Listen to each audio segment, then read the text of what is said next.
Golair, and welcome to the Loaf of Bread GAA podcast, slicing into the GAA of the past, present and future. Join me, Jason Keelan, as we cut into the largest loaf of bread known to mankind. Hello, Diegwich, bonjour, ni hao, konnichiwa, guten tag and privyet to you all wherever you're listening in. What started as a message to 10 clubs has now expanded to more than 50 clubs globally from all continents. The journey through Loaf 2 GAA Global continues this week as we move on to our next destination in the GAA world.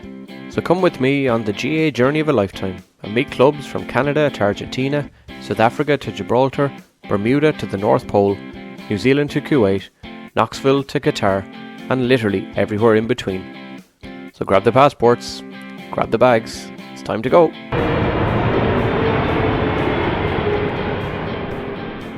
On Slice 24, I don't have far to travel as I head up the east coast to New Jersey and meet the gang at the wonderful Jersey Shore GAA. As I said in the last episode, you might not expect to be chatting GAA with the home of one of the most iconic reality shows ever, but here we are. I chat with three New Jersey men with serious Irish links. Matthew, Patrick and Matt all have a huge love for the game. Patrick tells us about his time playing in both Donegal and Mark and Pat Spillane in New York, the club's history and rivalries, picking up the love of the game studying in Galway, girlfriends from Tipperary, Tallafornia and Jersey Shore on TV, being a Philly referee and the love for Michael Murphy, Peruvian Javier Montes playing hurling, playing with the New York All-Stars in Croke Park, and some key questions like Atlantic City or Vegas, and perhaps the most important one, are Jersey Shore stars Snooki and Jwow better than Marty and Des? But first, as usual, let's take a trip through New Jersey and find out all about the coastal region known as Jersey Shore. Bon Sultas.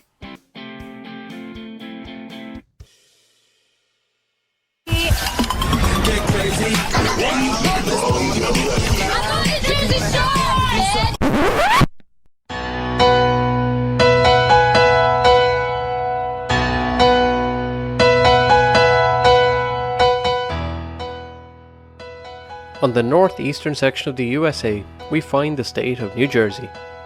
Of course, if things had been different, we would be talking about a contrasting place, as during the age of Pangaea, New Jersey of today was connected to North Africa.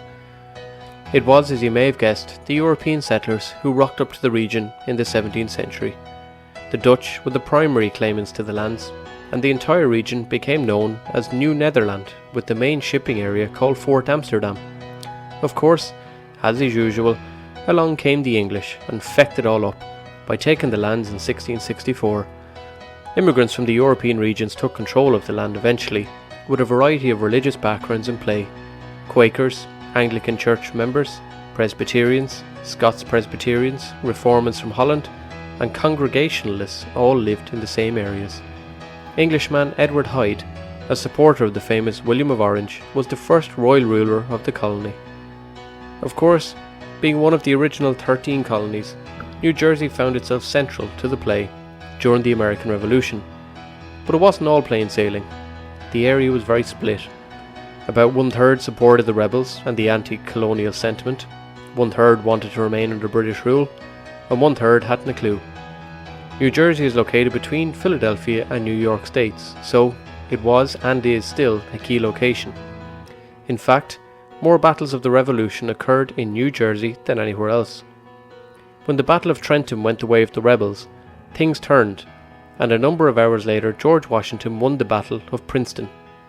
The British fled to New York and had the upper hand as they moved to victory.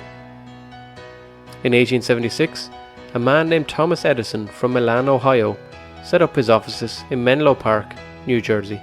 This was followed by another at West Orange, also in New Jersey. Within a short time, Christie Street in Menlo Park would become famous as the first place in the world to have electrical lighting. It wasn't the only first for the city.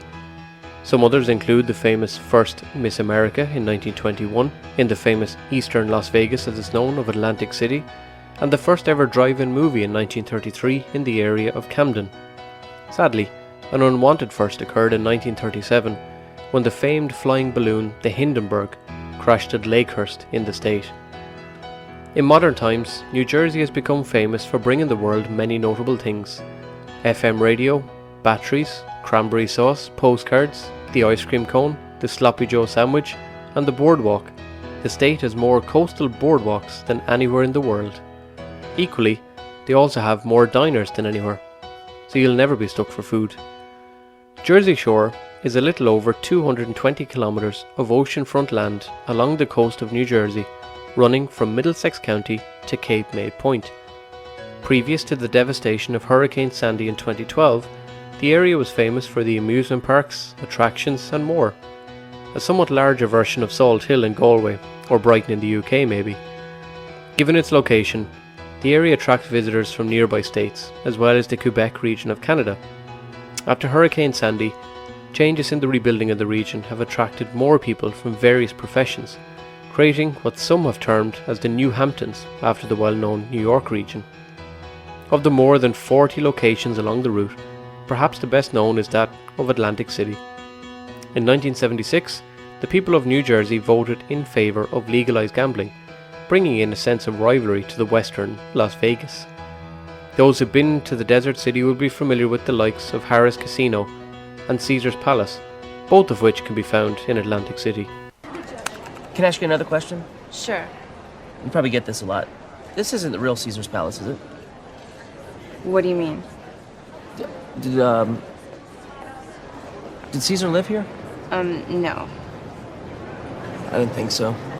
But something you may not have known is that the city is actually the inspiration for the early 20th century game of buying and selling and building hotels, Monopoly. Of course, it would be remiss not to mention the programme that is synonymous for many with the region, Jersey Shore. While the show is a terrible representation of the region, its run from 2009 to 2012 certainly brought the area into the vocabulary of many outside the US, and even some within it. Who would have thought following 8 housemates at a holiday home could lead to becoming one of the most iconic shows ever? So much so that universities like Chicago gave lectures about it. Characters Snooki and Jwow perhaps made the most of their fame, gaining their own spin-off show, while many would also be familiar with names like Paulie D and Michael The Situation Sorrentino. However, it is worth noting, none of the characters are from Jersey Shore at all. Many other versions of the show also appeared, Geordie Shore in the UK, and even in Ireland, of course we had a go at it. But instead of using a place near a beach or anything remotely similar, we instead took a bunch of people from Talla in South Dublin and called it Tallafornia. It didn't last long, and for very good reason. Some of the famous names from the Jersey Shore and New Jersey region are the musicians Bruce Springsteen, Fuji star Lauryn Hill, Bon Jovi, the Sugar Hill Gang, Charlie Puth, Frank Sinatra, and the Jonas Brothers, screen stars Danny DeVito, Kirsten Dunst, and Jack Nicholson, and other names of note such as UFC star Frankie Edgar and Dave Thomas, founder of the iconic restaurant chain Wendy's. In sporting terms, New Jersey and New York teams have some crisscrossing. New Jersey Devils are the NHL team of the area with 3 titles in their almost 50-year existence, while the Metropolitan Riveters women's team have 1 league in only their 6-year term. In 2007, the Sky Blue FC women's soccer team were founded and have claimed 1 league title. They share the home ground, the Red Bull Arena, with MLS team New York Red Bulls. The club originally was known as Empire Soccer Club, during which time they signed such legends as AC Milan and Italy star Roberto Donadoni. The club then became the Metro Stars before turning into the New York Red Bulls in 2006. Over the years they've acquired names such as Lothar Matthäus, Clint Mathis, manager Bob Bradley, Claudio Reyna, Jose Altidore, Juninho and Thierry Henry. On the NFL stage, the incredible 82,500-seater MetLife Stadium is home to both the New York Jets and the much closer New York Giants of 1925. It is the most expensive stadium ever built, costing about $2 billion. The Giants, with their 8 Super Bowl titles, outdo the Jets, who have just a single solitary title. The state has many local teams also, such as the amazingly named FC Motown, New Jersey Teamsters, and the Jersey Shore Roller Girls. On the GAA pitch, Jersey Shore GAA began in 2014 and compete in the various codes in the Philadelphia GAA scene. Currently, the hurlers operate in the Junior D division in Philadelphia, but I think it's only fair to let the guys tell you more about the club. One thing is for sure, the growth of the GAA in the region is huge, as emphasised by the amount of different teams you will hear mentioned over the chats with the lads. But just before we meet them, I want to tell you about one other little place. Patrick Mcneilless, who you will hear soon, is by all accounts a seasoned warhorse of the GAA world. But his story, of which you will only hear a little, seems interesting to say the least. Patrick's father hailed from the west coast Donegal town of Ardra. Once named Ireland's best little town to live in, the area is home to less than 800 people, making it one of those typical Irish everyone knows everyone places. It is one of Donegal's 5 heritage towns, and gets its name from the Gaeilge Ádracha, high hill up on the fort. The town is perhaps best known in history and modern times for the production of tweed knitwear in Ireland and abroad. It is here where perhaps myself and Patrick cross paths just a little in historical terms. Mcneilless and Sons tweed production in Ardra were providers of some of the finest tweed to Irish producers during the 20th century, and were known to have passed some of their products to a designer by the name of Sheila Mullally, my grandaunt. Sheila worked with Elizabeth James Models and worldwide known designer Sybil Connolly. Sheila also worked with President Kennedy and Jackie in Washington. So perhaps some of the Mcneilless family of Patrick's in Ardra provided my relative with the materials to make her livelihood. It's also worth noting that the small town is home to 1992 Donegal All-Ireland winning captain Anthony Malloy. And for those who remember, including my mother who was a big fan, RTE star BB Baskin hails from the area too. And so with that, it's time to go to Jersey Shore via the Ardra detour and meet the 3 men who will bring us along the life and journey of the Atlantic coastline as we meet Matt, Patrick and Matthew, the real stars of Jersey Shore. Matthew, how are you? Hey, Jason, right? Yeah, not a bother. How are things? Oh, good. How's everything? How you doing? Yeah, pretty good, Jet. How are you? Good. Yes, nice to meet you. Good. Just talked to the guys. They'll be hopping on shortly. Yeah, no bother. Yes, that's all right. Where are you from originally? New York, Staten Island, New York. Oh yeah, very good. I was there before. Yeah, nice spot. Staten Island, where are you? Yeah, we were in New York 2013, I think it was. Couple of days. We were doing a trip. We went to where did I start?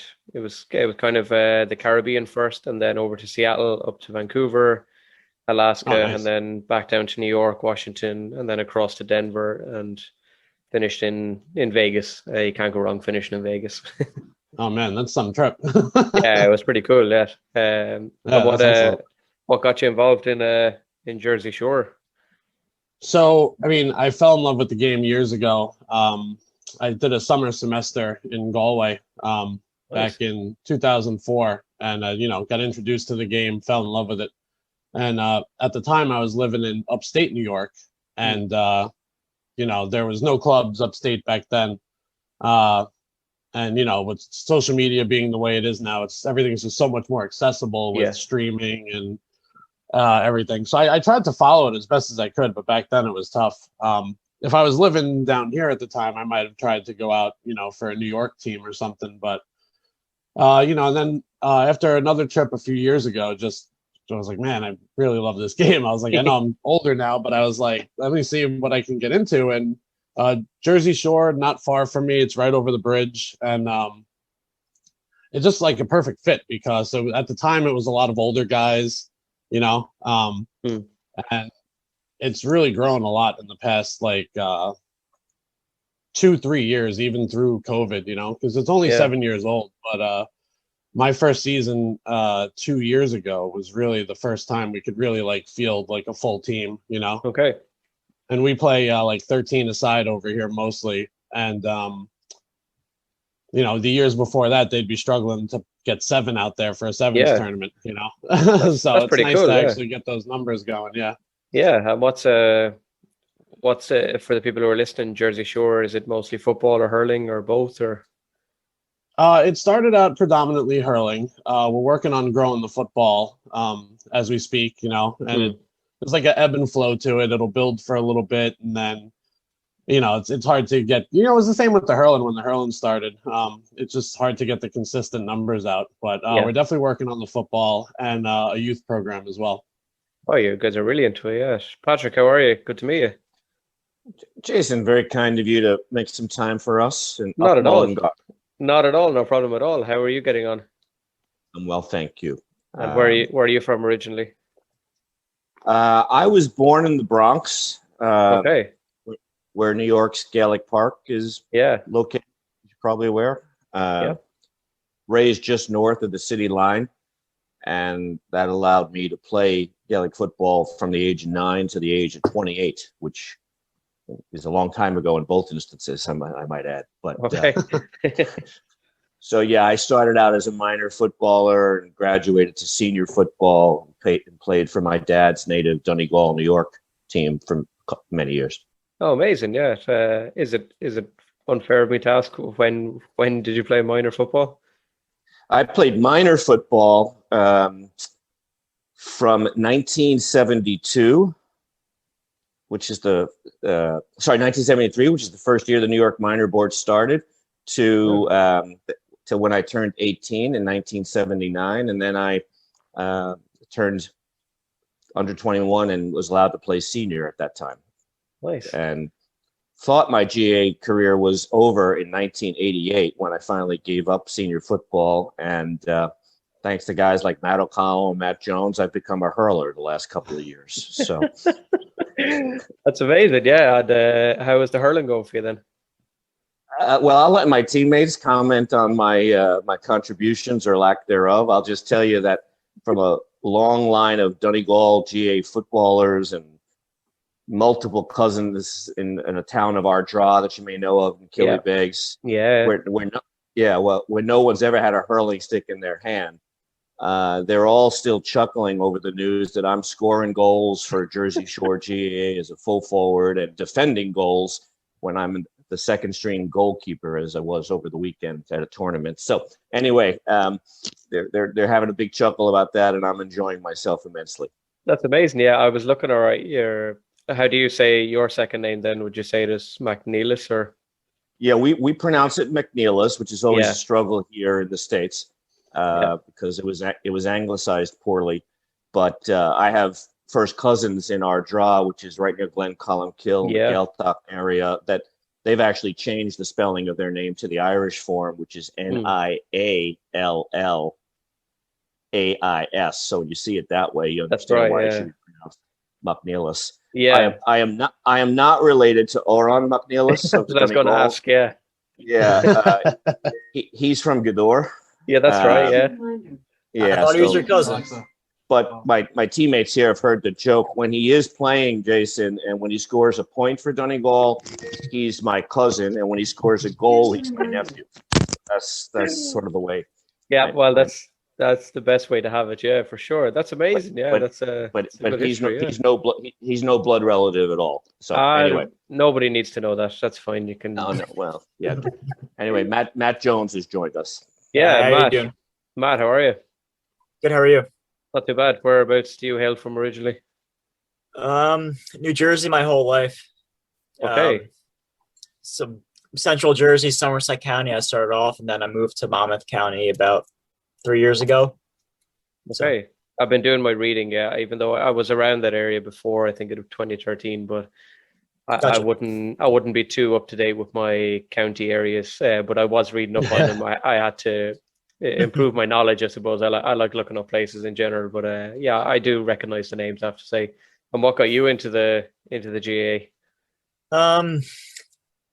Guess interesting story, but like my girlfriend's family, I don't have any relatives myself in Ireland. My girlfriend's family is all Tipperary based for the most part, some Kilkenny. So traveling over there, and then I found out one of my friends from college was playing hurling with Jersey Shore, and he posted it on social media 2 years ago. And then I saw it. I'm like, I knew about hurling. I knew about Gaelic football. And then I said, I have to do that. It was after college for me. I needed some physical activity, some sports in my life, and then gave it a shot, fell in love, and here I am. The rest is history, as I say. That's amazing. Yeah. I like good stories all around. Matthew, what's the makeup of the club like at the moment? Is it very much Irish and American, or have you brought in other nationalities into it? There's definitely other nationalities. We definitely appreciate the Irish background, but we try to make it feel inclusive for anyone to play. And in fact, the Philly division has this segment, a Philly Minute, where they interview players from each club. And our recent contribution to that was our midfielder, Milan Matarazzo. So not a name you would really hear over there. But yeah, it's a fair mix. There's definitely some people with some Irish heritage that, and then there's just people who, like, everyone we introduce the games to, like, they just get addicted. If you can get people out and get the hurley in their hands, everyone gets hooked. You were talking just before, Patrick, and Matt came on as well, about a junior section. Has the club progressed that far that you've got yourselves into local schools and all that kind of thing, or is it very much just with the adults at the moment? I'd say, and hopefully my colleagues will agree, within the last 12 months, thanks to our Tyrone-born chairman, Declan Green, we've made some real progress with the local school, whose athletic grounds we actually use and rent for all of our practices. So the children's program in the last 6 months has seen exponential growth in terms of the practices and clinics that Declan and some of us are running for the kids. We don't yet have and maybe Matt O'Connell may have covered some of this as I joined. We don't yet have a full-fledged kids program or a kids team in Philadelphia GAA the way we do for our adult hurling. But we're hoping that as the growth hopefully continues and these kids who have showed up in droves this spring hopefully stay on, that we'd have a different answer for you in another year or two. Yeah, that sounds Matt O'Connell or Jones, if hopefully you agree with most of that, but please feel free to embellish or correct, God forbid, if I made an error. That's right. That's definitely right. And seen some good numbers over the last 6 months, and it is difficult sometimes with everything opening back up. Kids have other commitments with other sports as well, so same thing. You kind of see the ebb and flow with the numbers. Like, you'll have 25 1 week and then like maybe 10 the next, But the interest is great. And even though, like, as Patrick said, we don't have a formal team for the kids, there is a local youth blitz coming up, and some of the kids will be going to the youth blitz, and they'll hop on other clubs just so they can get in some match time and really put some of that training to use. Yeah. Is it as much of a problem for you guys? Some of the clubs around the world actually have had issues with numbers based on the fact, and I'm kind of thinking more NFL maybe for you guys, of the other sports that they're competing against, trying to encourage kids to play GA when they look at their local and the NFL teams, and you're looking at like the MetLife Stadium and stuff like that, and you're trying to get them to go to a school pitch to play football. Is there a bit of difficulty in trying to rope people in when they see what's potentially available to them if they're stuck with like NFL or something else? Maybe Matt, since I've been a member, I don't know if you mentioned Matt O'Connell. The club was founded in 2014. I joined it in 2015, so that makes me the longest tenured member, Jason, of this. Of the three of us you've kindly hosted this evening, your time. I think it's fair to say recruitment of American kids to GAA sports is always going to be an ongoing challenge once you move away from the kind of environments that I grew up in, the park, and we didn't think anything of it till we were 10 or 11, and we met kids who didn't do that. Here in the Jersey Shore, 50 miles south in New York City, 90 miles north of Philadelphia, we don't have a lot of Irish-born having young children who can naturally introduce the sports to those children. So education and just outright ignorance that these sports even exist is root problem 101, and letting people know. As Matt suggested about adults, I would echo it with kids. Once they get exposed to them, kids are naturally curious and they're open-minded. So I think our struggle, Matt, is going to be giving the 12-year-old kid who, as Jason said, is starting to get pulled into other sports directions that have organized teams and leagues and competitions. Our challenge will be to take our youth effort to the next level, so they're playing against other Philadelphia youth teams on a regular basis, and they can experience the joys of victory and the challenges of defeat in the way they can with all the other American sports.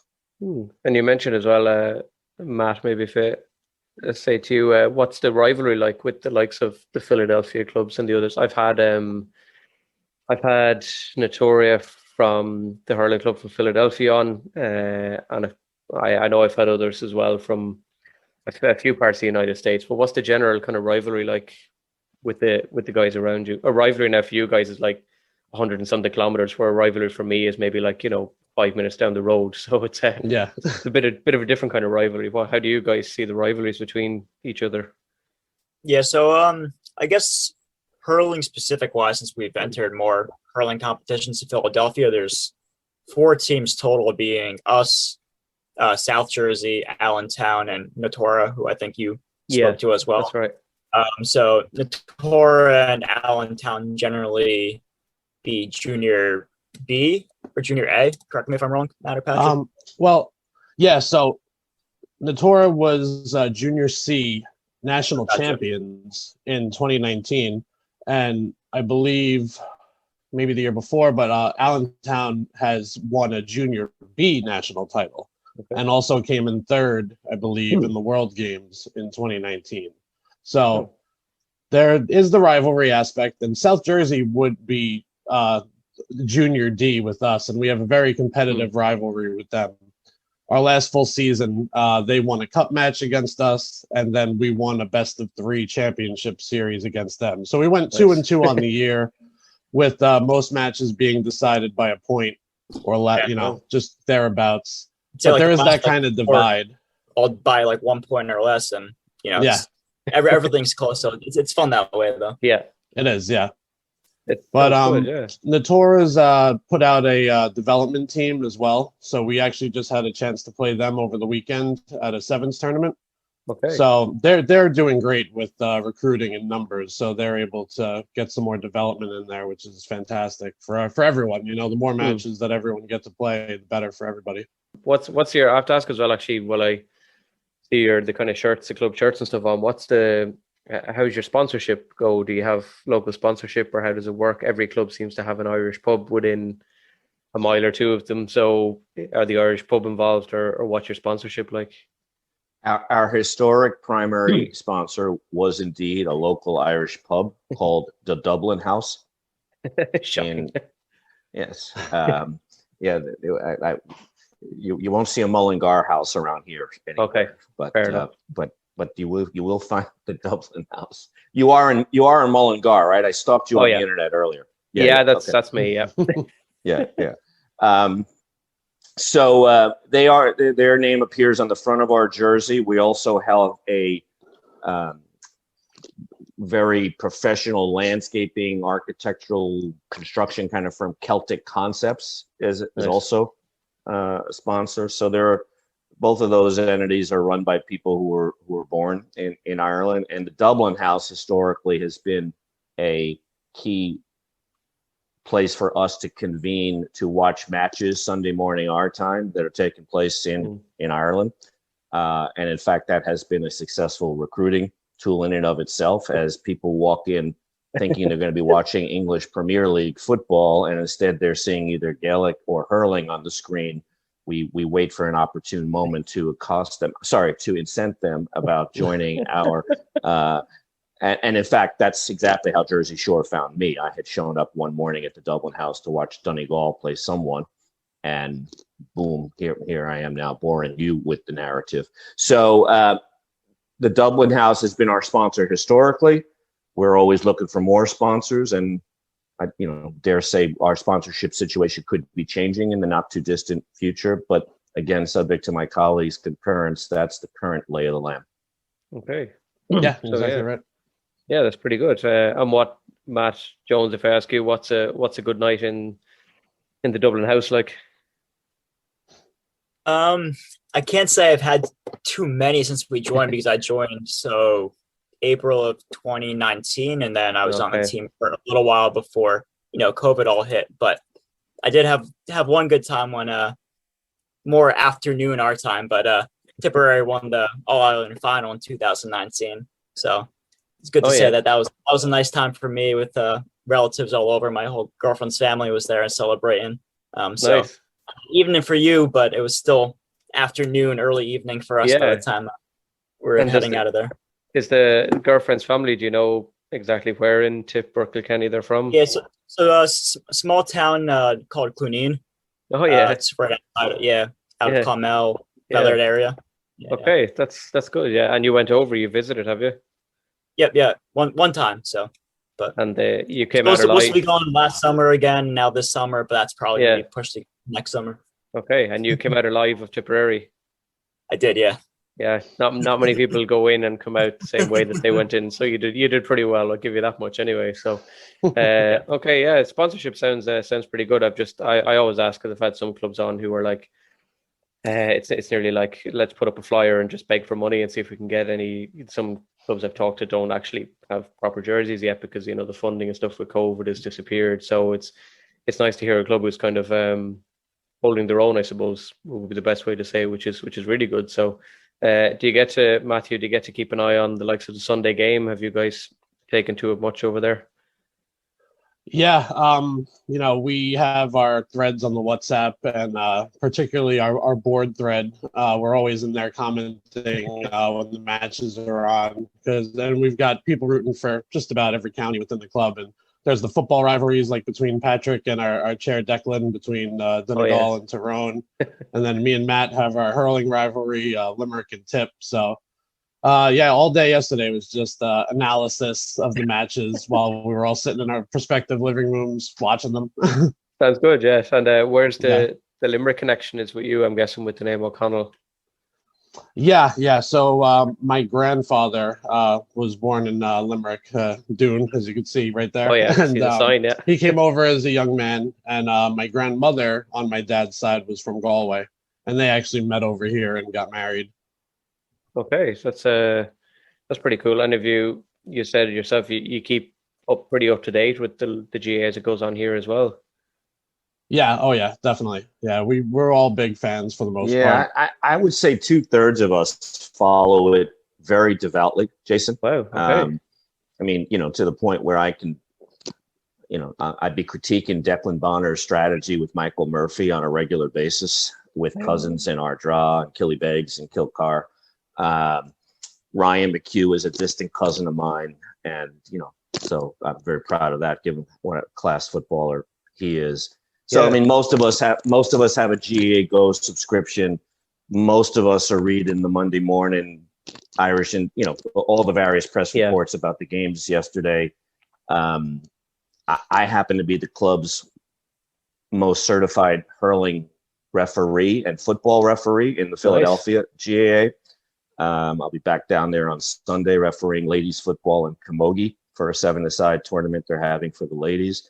So I'm also always focusing on the referee's performance and defending the referee's performance to those who would feel differently. And was very happy last year on my own Twitter account when David Gow followed me. And David is, I think, the best football referee in the country. And so you have, but then you have like Milan Matarazzo, who Matt O'Connell mentioned a few moments ago, who's he's probably either our best or second best hurler right now. I wouldn't say that Milan would be following Michael Murphy's positioning against Tyrone yesterday the way I was, but most of us are, including the three of us you're talking to right now, are thanks to the internet and technology, distance is not really an issue being devout GAA followers. Yes, and that's amazing. Yeah, I suppose I know this won't go out for a couple of months with all the clubs that have decided to come on board, but I have to ask you then, what is the take on Declan Bonner and Donegal at the moment? So,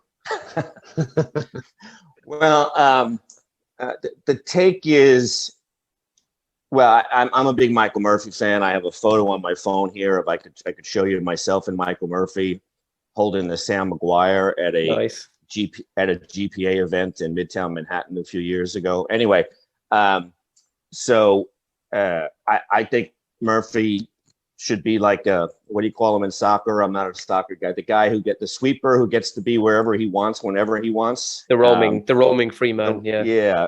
And you saw that. Yeah, he scored one or two beautiful points where he did just that. And so I think people are worried that Bonner is still too much of the traditional corner forward that he once was. on the '92 team. That of course, he scored some great points when Donegal won its first ever final. But I don't want him. I don't want him enslaving Michael Murphy as far as I'm concerned. I can see there's clearly a lot of love for Michael Murphy. In fairness, there's a lovely write up about him today online about after the match and the amount of time he gives to kids and stuff as well. You've probably seen it. There's I liked it on Twitter. Apparently, some little Tyrone fan came up to him and he gave away some of his match worn. Maybe it was the gloves. I can't remember. I saw that as well. Yeah. So anyway, you're talking to three of the probably most devoted followers. Not everyone is like that. Yeah. We don't need you to be like that. We could talk about our footballer Matt and our sometimes hurler Javier Montes. Oh yeah, tell us about him. So, with whom I get to practice my Spanish because he's a native of Peru, and he's a very good soccer player. He's signed up mostly for Gaelic football, but we have roped him in. He's been at least once down to Philadelphia to play in a hurling match. He's played an official match, I think, with us. Yes, he has. And his favorite move is to kick the ball rather than use the stick. But anyway. Well, you're a fan of kicking a point yourself, Patrick. Yeah. My colleagues, Jason, are aware on my hurling bucket list is I want to be able to kick for a point or a goal in a match. I've done pretty much everything else, but I haven't done that. So it was very much a thing of maybe the 80s and early 90s hurling. That was very much a thing, whereas nowadays it's obsolete almost in some ways. Yeah, you don't see much. You don't see it, but no, it's a pity. It's a good skill. I guess my point, Matt, was we don't stress, and I should let Matt O'Connell talk about this as our PRO. We don't lead with the Celtic warrior Cuchulainn story with our recruitment efforts, because that'll mean nothing to a large portion of our target recruitment population. So we're looking for the former lacrosse player, the former ice hockey player, the former baseball player who doesn't have an outlet as an adult to apply those skills in a competitive format.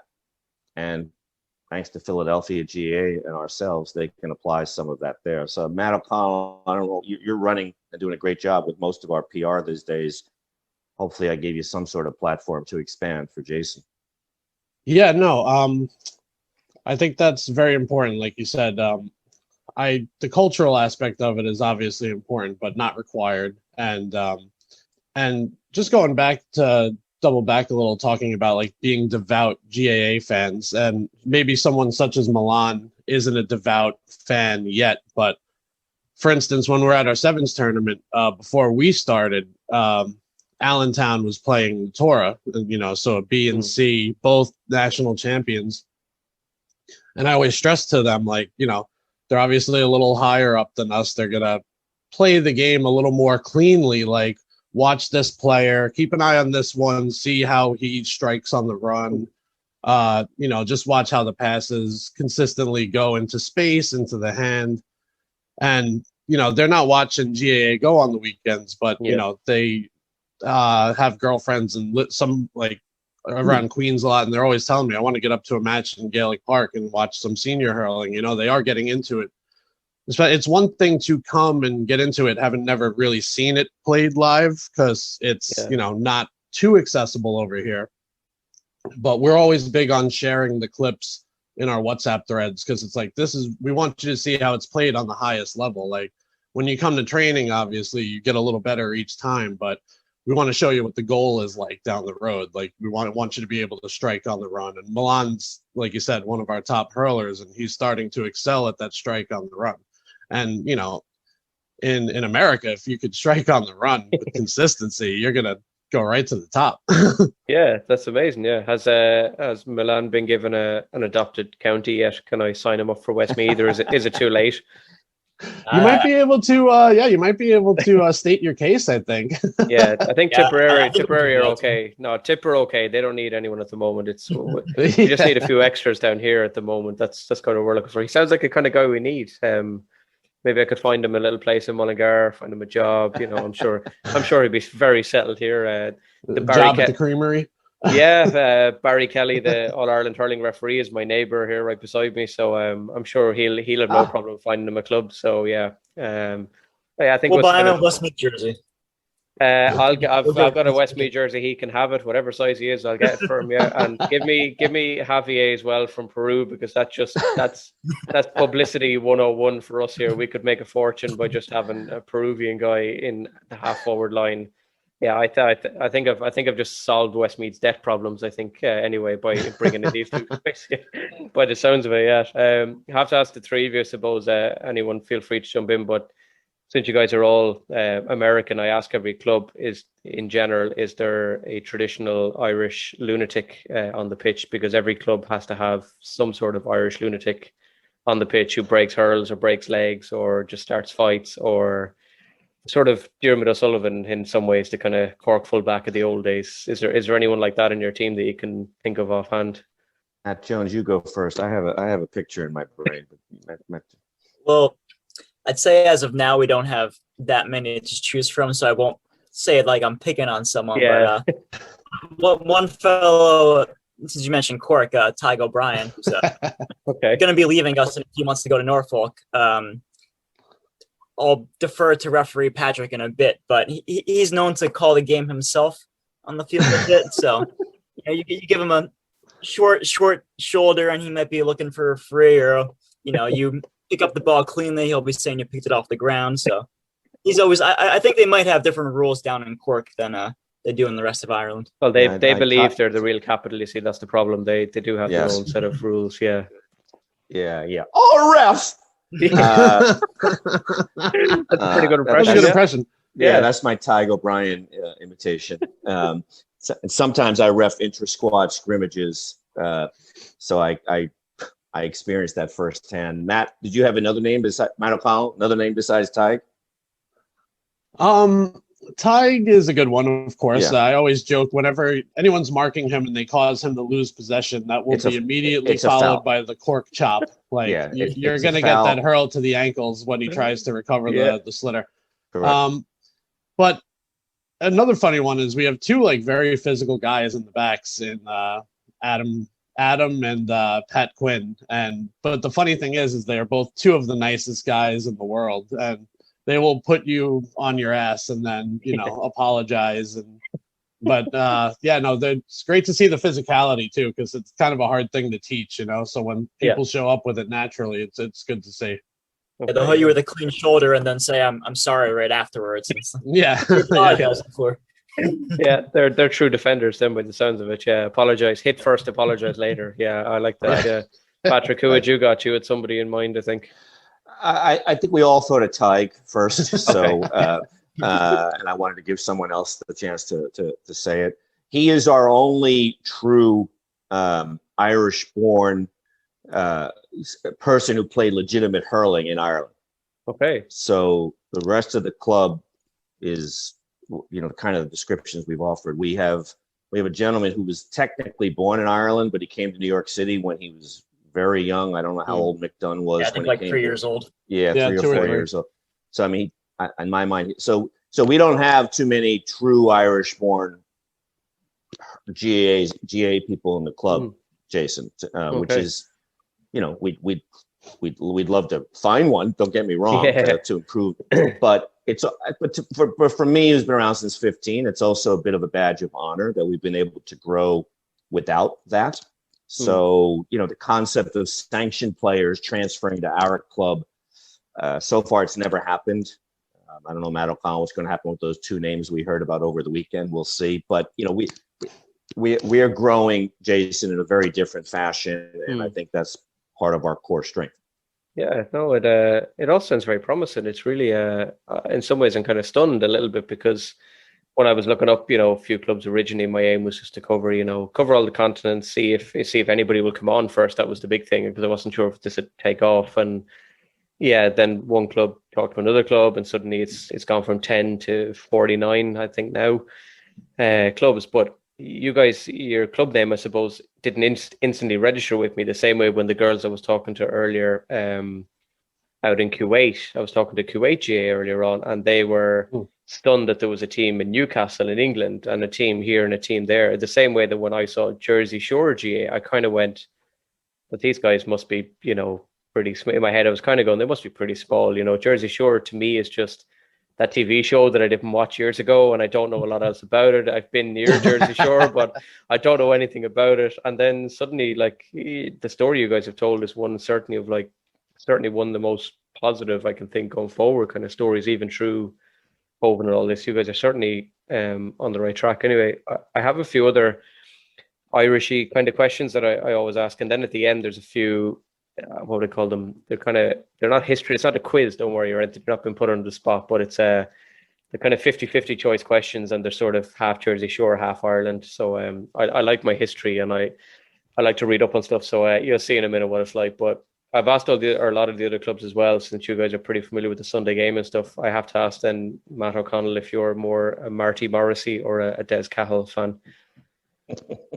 I got to go with Marty. I think it's always pure entertainment. Like, yeah, I got to say Marty for sure. Okay, yeah, Patrick, you the same? Yeah, I was hoping you'd ask me a football panel question so I could talk about Pat Spillane and Donegal puke football. Go for it if you want. I'm more than happy to listen to someone else talk about that. Now he has apologized in his own way to Donegal over the years. But the key words being in his own way, yeah. Exactly. Yeah. And I'll give you the short version, the no version. Again, my teammates have heard all my story. I actually played against Pat Spillane in New York's Gaelic Park in 1982. Oh, you've got to tell us that one. Go on. People are going to love that one. That's a good one. Quick one. So I'm 21. I'm playing for Donegal. I'm the half forward for the Donegal New York team. And like all Mcneilless is in our draw, only played forward my whole life. In the locker room a half hour before we're about to play Derry, not Kerry, but Derry, the manager comes to me and says, Patrick, we need you to play halfback today. And I said, what the hell? I don't know anything about halfback. Why? And he says, did you hear who Derry has brought over for the weekend to play against us? I said, don't have a clue. Pat Spillane is playing half forward for Derry today. You're the quickest guy on the team. We need you to mark him. So, of course, I urinated in my pants, changed my shorts, and then got ready to go back out. And sure enough, I go into the unfamiliar halfback line, and there's his orangey yellow mop of hair in 1982. Wow. Come towards him when our warm-ups are over, shakes my hand, he hears my accent, he asks my story. Couldn't be more gentlemanly, Jason. Yeah. And I'm thinking to myself, okay, this won't be so bad. Referee throws the ball up in midfield, and Pat Spillane gives me the sharpest elbow in my ribs that I've ever received. Sounds about right, yeah. If it happened to me today, I'd be hospitalized. But at the age of 21, I just lost all my wind and looked up to see Pat Spillane scooting off after the ball. So I'm pleased to report to you that he was held to only 3 points that day, 2 from freeze because I fouled the you-know-what out of him because I decided that was the only way I was going to survive. And then he shook my hand, took a picture with me after the game, and again, couldn't have been more gentlemanly. So because I was historically more of a football guy, I'd be into the football panelists until 4 or 5 years ago when Jersey Shore tried to make a hurler out of me. Wow, that's a pretty good one. So you've seen Pat Spillane, traditional Kerry. You've seen him in a Derry jersey, and I have a photo. I've seen him in the unfamiliar in his prime. This was 1982. That's impressive. I have a picture beside him in a Dublin jersey, which is probably quite a unique one that not many people would see. So, why was he wearing a Dublin jersey? 2000 and maybe 11 or 12. There's a Galway footballer here that he's quite well known, Alan Kearns. He used to play for Galway, and Alan does a lot of charity work out in Africa, and he organised this charity game in Croke Park. My sister-in-law works in Croke Park. She's the head of insurance for the GAA, so there was nobody in the stadium, but she would send me a text and say, this game is on after you're finished at school, after teaching, do you want to come in? And I said, yep. So I wandered in. It was like 30 on 30. One side wearing Galway jerseys, the other side wearing Dublin jerseys. Everybody from Pat Spillane to Bernard Brogan, Alan Brogan, right down to the likes of Irish soccer greats. Like I stood on the sideline with Ray Houghton for most of the game, which was one of the greatest moments of my life. We Irish rugby players, and in the end, it turned into just a big scrum down at the canal end. That's how the game finished. And at the end, then everybody just was in this giant photo. And as they were coming out, I just sort of took a chance, and I asked Pat and I asked Joe Brawley. I said, could I get a photo of the two of them? Pat in his Dublin jersey, Joe Brawley in a Galway jersey. And it's on the Facebook page. It's the photo that I use on the Facebook page because it's just, yeah. I'll have to look that up. Yeah. I'll have to look that up. Yeah. Yeah, I'll send it on to you after. It's a pretty one-of-a-kind photograph. I don't think there's too many people who can say they've Pat Spillane and Joe Brawley in Dublin and Galway jerseys in Croke Park on the sideline of the pitch. It's pretty unique. Yeah, so I do like to use that one, I have to say. Yeah, Matt Jones, have you a preference to Marty or Des? Yeah, Marty all the way for me on that. Marty all the way. Okay, yeah. I suppose Matthew O'Connell I can forgive since he's a Limerick man, and Marty is down that neck of the woods as well. But I thought maybe a man with Tip and Kilkenny might maybe have gone for Des. But your Marty party, three of your Marty party all the way by the sounds of it. So Matt Jones, if I ask you as well, who would be the toughest team you've ever played against that you can think of?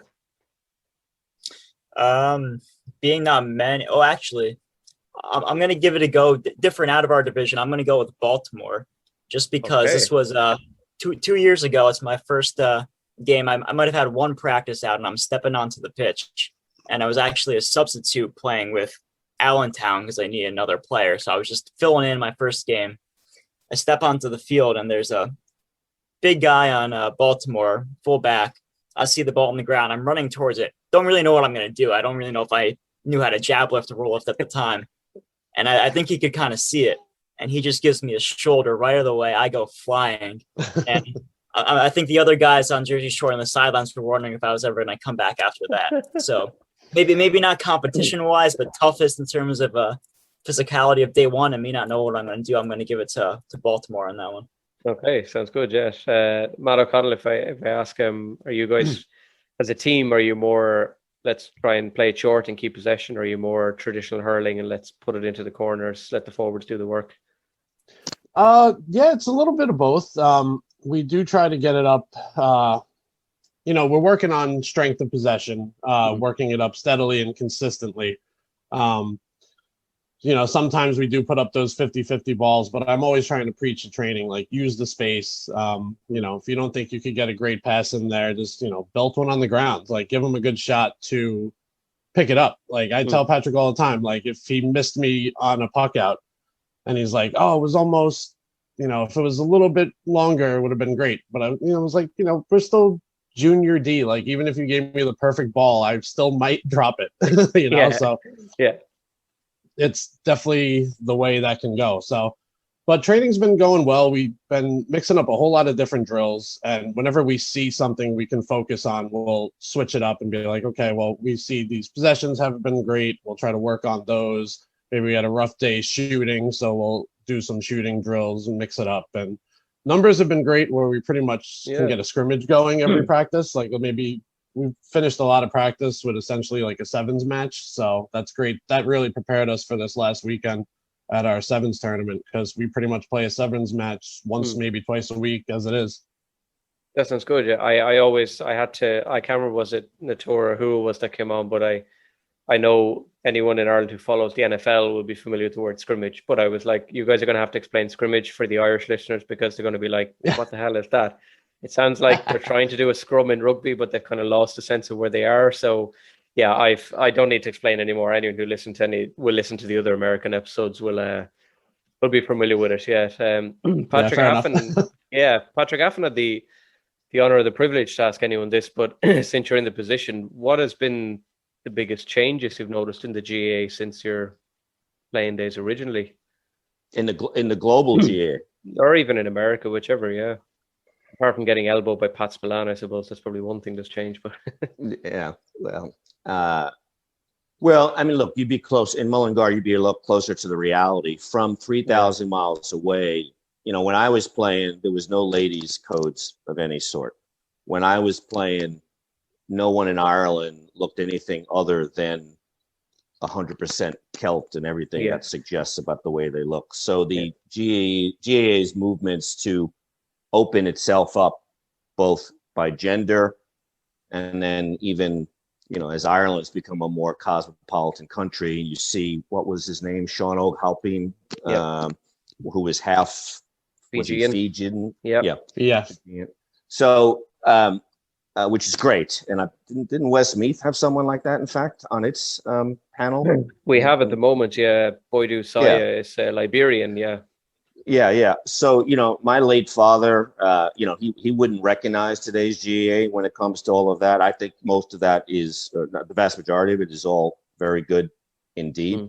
I just spent the morning, not because of this podcast, it's just because of what I do every Monday. I saw scathing remarks from Cunningham, from Sheedy about the refereeing over the weekend, and how they're making a sissies game, a pansies game out of hurling, and how the new black card penalty in football is going to ruin it. And Dublin got 2 or 3 such penalties in their game against Roscommon. So I think even versus the day where Pat Spillane was elbowing me, I think the senior and a county game is not as tolerant of that kind of physicality. I'll let someone else judge whether that leads down a good path or whether these banisters from yesterday are going to be proven right, because as you probably read, they were very unhappy with not so much the referees' decisions, with the codes that the referees are now being asked to enforce. So the disadvantage rule, as they're calling it here. Yeah. So if it becomes a less physical game, is that a good thing for certain population?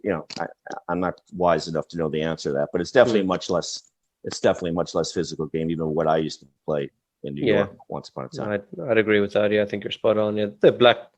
The hurling one certainly is up for debate here at the moment. It's causing a lot of rift. No one really knew how bad that new rule was going to be, and it was probably, I would say, yesterday when I watched Waterford and Westmeath and the hurling on the GAA Go was when I first saw how bad it was. When the Waterford forward was fouled, the ball broke to Waterford on the 21. They had 3 men on our goalkeeper. They were going to walk it into net, and the referee had to blow back, and Westmeath just reset.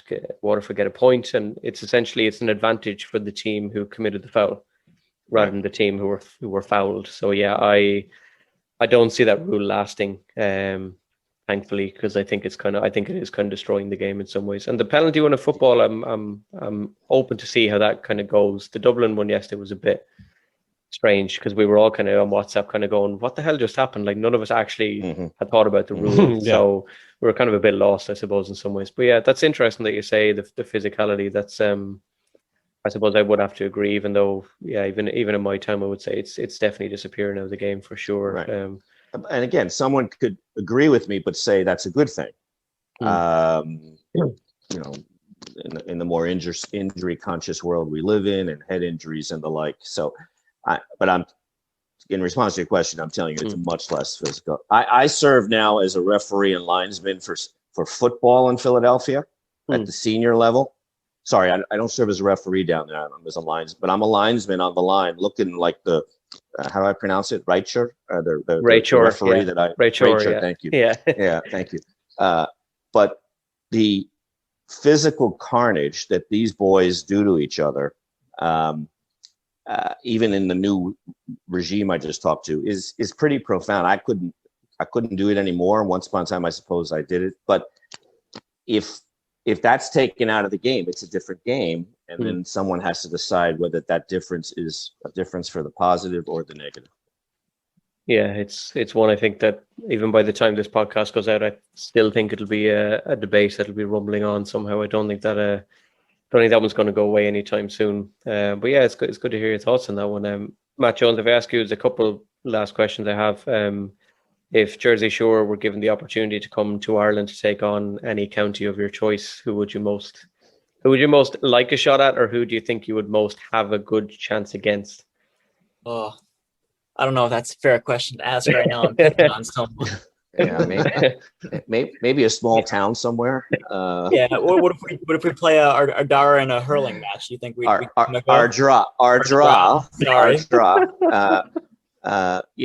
And I think you've heard Matt Jones. Our draw doesn't even have a hurling team, so yes, we win that match. That match. Yeah, we'll take that one then.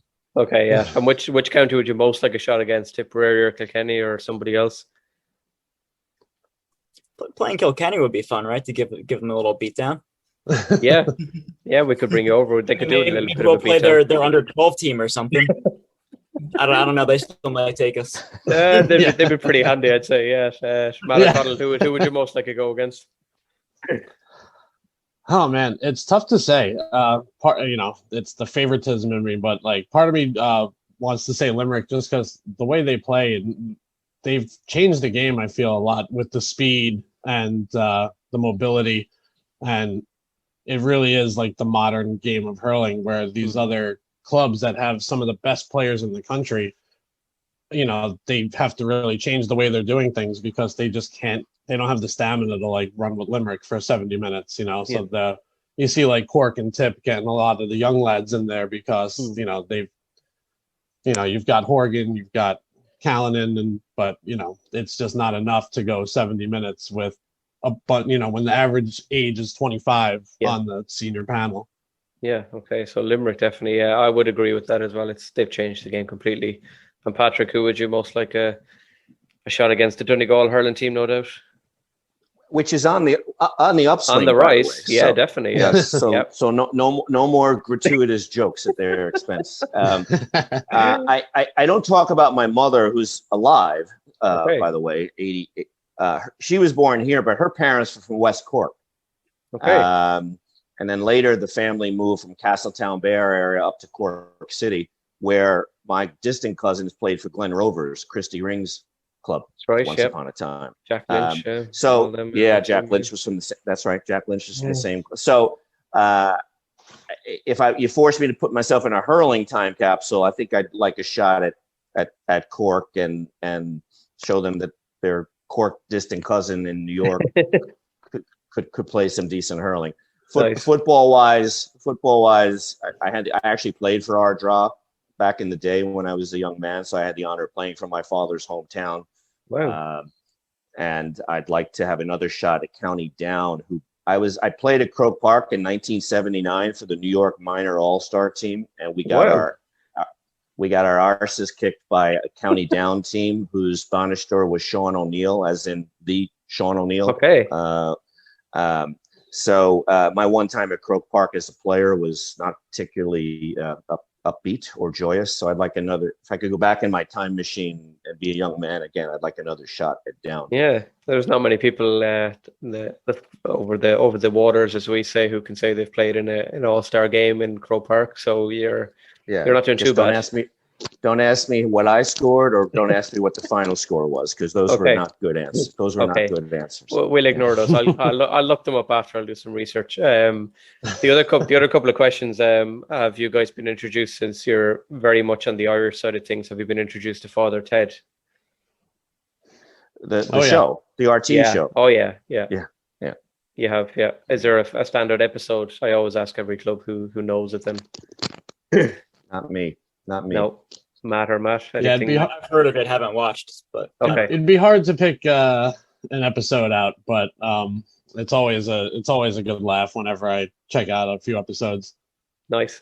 Yeah, I like that. Yeah, the fact that you guys know it is a great start, because there's quite a few who don't so far. So I've got to educate some people. So I'll throw this one out to you, and then there's a couple of the quick fire ones at the end. But if you're given a ticket to the Super Bowl, or you're given a ticket to the All-Ireland final, and you can choose one, which one are you choosing? I've been to a Super Bowl. I've never been to an All-Ireland final, so I'd pick the final. Who's your NFL team of choice then?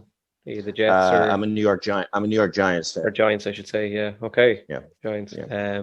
I'm learning NFL. That's the correct way to put it. I've decided I'm a Broncos fan. They seem pretty shitty, if I'm being honest. So I'm not sure how long I plan on staying with them. But my friend is a big Seahawks fan. My cousin is a Packers fan. So I just chose Denver. I have an old Eli Manning, I think it is, T-shirt from when I was there, but they may as well be playing in the back garden for all I know at the moment. I'm still learning from the basics. So Matt Jones, if you get an All-Ireland ticket or a Super Bowl ticket, which one are you going to? Yeah, you asked me this 3 years ago. It's probably Super Bowl, but now after I've grown in the GA community, I think I'm going All-Ireland ticket.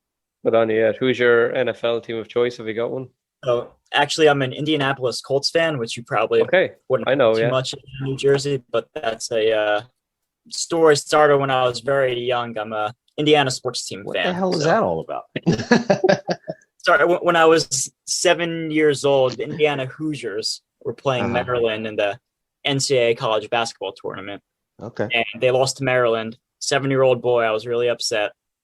Started crying a bit maybe. And then I caught on, became an Indiana fan, merged into the Colts for football, Pacers for basketball. But I'm a Mets and Islanders fan because there's no baseball hockey team. Okay. I needed Jason to pull that out. I had no idea you were an Indianapolis fan. Yep. Yeah, that's an interesting one, yes. And Matt O'Connell, what about you? All Ireland final or Super Bowl? It would be All Ireland final for sure. I'm desperate to make it to one day for sure. Yeah, and does Limerick have to be? I was going to say, does Limerick have to be in it, or would you just take any? I mean, that would obviously be the preference, but I would take any ticket to any All Ireland. Whereas, if you're talking Super Bowl, I'm a Jets fan. So if I'm going to a Super Bowl, it's not going to be to watch my team. It's going to be to watch two random teams. So I'd rather watch two random teams in an All Ireland than a Super Bowl. Patrick and Matt are nodding away here when you said it won't be my team in the Super Bowl. They were like, yes, you are correct. It won't be. Yeah. This one, I suppose I can ask, because I'm going to ask you guys, because it's the last one before the quick ones, because I haven't got to ask a lot of people, particularly the ones who maybe don't follow the GAAs as, expertly, I should say, as you guys do. But Matt O'Connell, is there a GAA player of choice that stands out as being maybe one of the best that you've seen online or anywhere in your lifetime? Yeah, it's a great question. I got to say, the Limerick bias in me, I love the way Keane Lynch plays and the way he just can control the ball, and his possessions are absolutely unreal. But also, I'm a big fan of Joe Canning, and just the skill he has is absolutely unreal. Something like the free he had yesterday was from almost like the opposing 65, and just that match last year with the 4, sideline cuts. Yeah. And they talk about the potential for the rule change for those to be worth 2 points. If those are worth 2 points, Galway would have won that match and beat Limerick. That would have been the difference maker. That was unreal to watch in real time and put 4 of those over. Yeah, it's amazing. It's hard to believe he's in his 14th season with the county as well, Joe Canning, which is pretty amazing. So, Matt Jones, what about you? Have you a preferred player of choice? Yeah, I'll give you 2, but I'm going to start with Owen Kelly, just, nice. South Tip hurling captain. But then since that's being before my time, before I really got involved, that's just through documentaries and watching previous matches. But noticing the book in the background, is that the Up in the Air from Patty Stapleton? It is, yeah. So then I'd say I got into Boris Lee's run at the Club All Ireland. That's right, yeah. 2 years ago? 2 years ago, so I really grew to like Brendan Maher and how he plays. So, I mean, the run he had in that entire championship season, Brendan Maher currently probably there for me. Okay, brilliant, yes. And Patrick, you've it's fair to say you have a lot more scope for choice, maybe. Michael Murphy's the best Donegal footballer in history, and they have two Sam Maguires because of him. But I'll surprise you. My colleagues may not be able to go back this far in time, but I'm going to give you Jimmy Barry Murphy from Cork. Nice. Who I also met when I was 12 when I met him in the early 70s. So he was also in his prime and an all-star in both codes, and also a perfect gentleman. So he was a friend of the Cork family, and I didn't play hurling with him because I didn't know anything about hurling as a New York minor footballer, but I kicked around a football somewhere in Cork City with Jimmy Barry Murphy in 1973. And one of the last great dual code players. Brilliant. I love that one. Yes. That's a great answer. Yeah. The quickfire Jersey Shore questions are, I'll pass them around to you and you can see how they go. So maybe Patrick, I'll ask you this one first. You can choose between,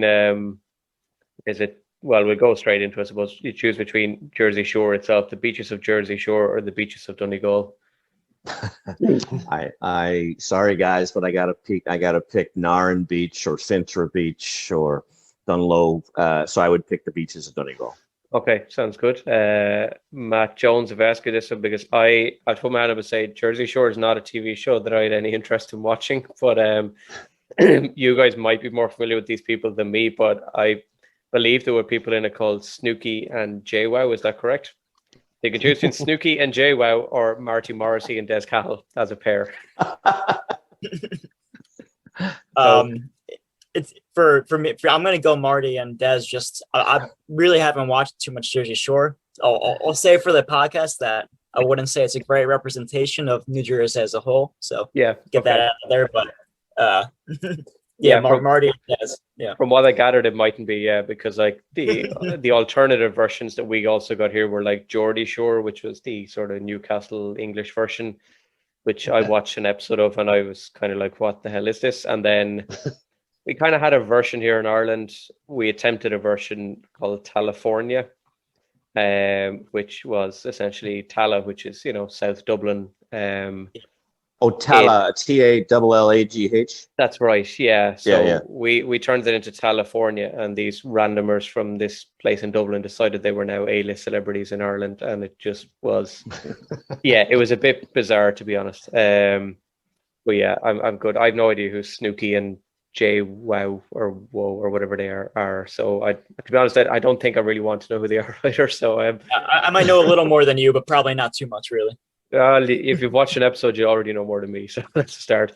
This one, Matt O'Connell, this is kind of near the end one, but Atlantic City or Las Vegas?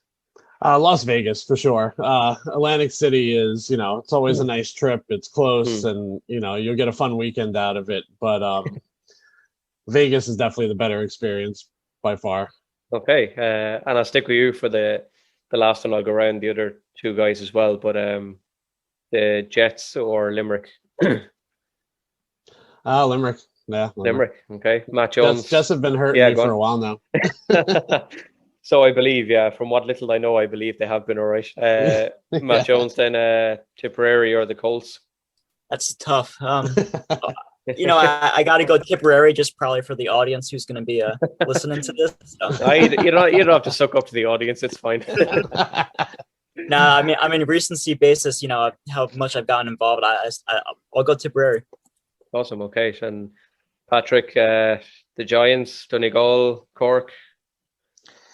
I think I love my Giants. I also love my New York Rangers ice hockey team, which is actually a passion that matches the Giants. Hey. But I'll still go consistently with Donegal, and maybe my colleagues will agree. Not just because of the past, but the heart of the GAA is I know Ryan McHugh. I've met Michael Murphy. I can fantasize that in a different world, if my father hadn't emigrated, that could have been me. I don't know about my colleagues. I never could have played for the New York Giants. I don't have the physique or the So the ability to relate to the Donegal panel in a way that I'll never be able to relate to the Giants panel is important to me.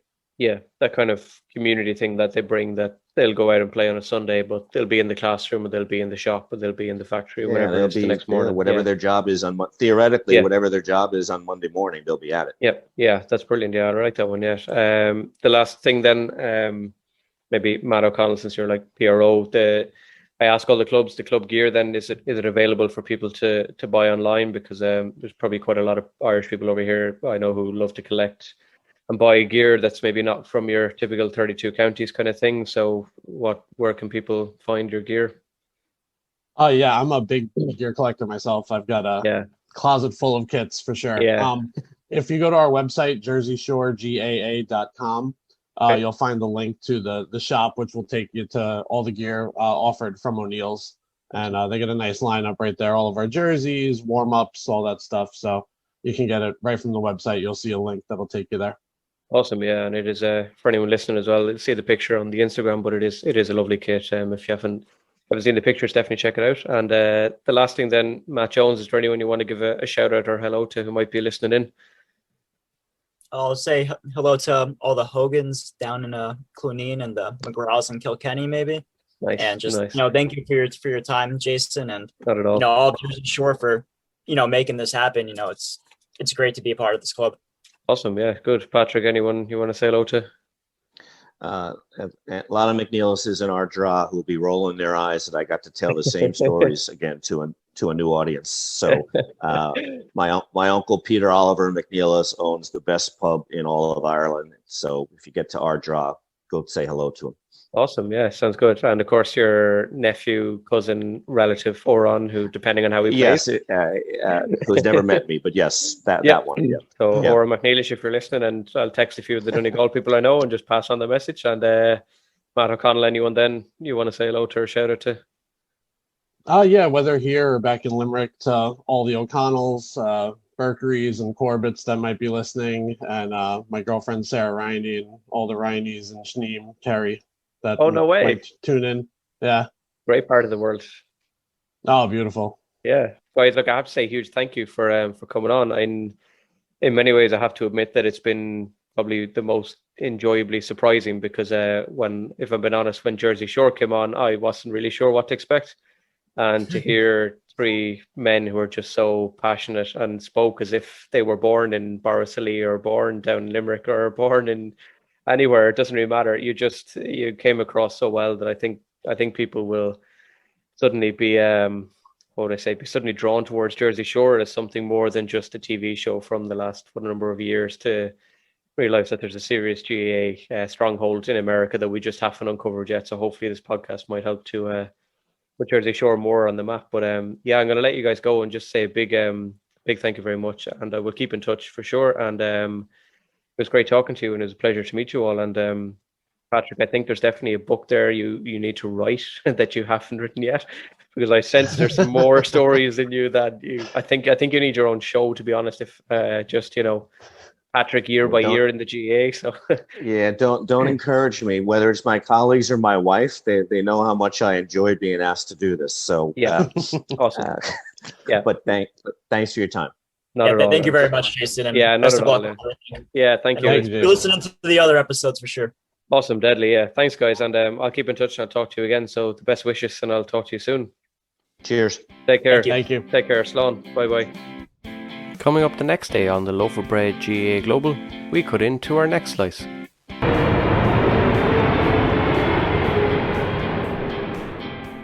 I will tell one story though. When we did, I don't know if Raid members this, we were playing for Leicester and we were down a player, and there was a girl watching on the sideline. It was an ex-England soccer player, a friend of mine now, good girl, Rachel Williams was her name, and we were player down. And nobody would ask, and I was like, feck this. So I ran up and I was like, come here, we're a player down. I actually think it was against Casement, to be fair. We won't mention that. But I ran up and I was like, come here, will you play? And she went, what's the rules? I said, don't worry about the rules. You get your boots on. And she was class, but she took about 10 steps. The ref had blown. She said, what was that for? And I said, that's rule number 1, 4 steps. She learned as she played, but that was probably the closest to a superstar we got on the pitch. She plays now for... I say a big thank you to Patrick, Matt and Matthew, and make my way to the next destination. And on Monday next on the Loaf of Bread GAA podcast, Slice 25, I make the transatlantic journey from the US to the UK and meet the gang from the different clubs representing Warwickshire Ladies Gaelic Football Association. I catch up with Mairead from the Kingdom, Caroline from Maharaclune and Monaghan, and the one and only legend and mad scone herself, Gemma, formerly of Mullingar Shamrocks and Westmeath. We chat all about Gemma's club swapping antics, the growth and competitiveness within Warwickshire GAA, and answer some of the key questions, like choosing between Shakespeare or Heaney, George Eliot or James Joyce, Shakespeare's wife Anne Hathaway or the actress Anne Hathaway, and the big one, Croke Park or Park na Heron, the home of British GAA. All this and more next Monday morning from 9 AM as I continue the journey with 2 slices a week. I'll see you at the arrivals hall, but until then, check out the various clubs on the Instagram page and see all the amazing work they do and some of the nicest GAA gear going. Find the podcast on Instagram, on Facebook, on Twitter and on TikTok. Email loafofbreadpod@gmail.com or just simply hit the follow button and spread the word of the Loaf of Bread GAA pod across the globe. Slán.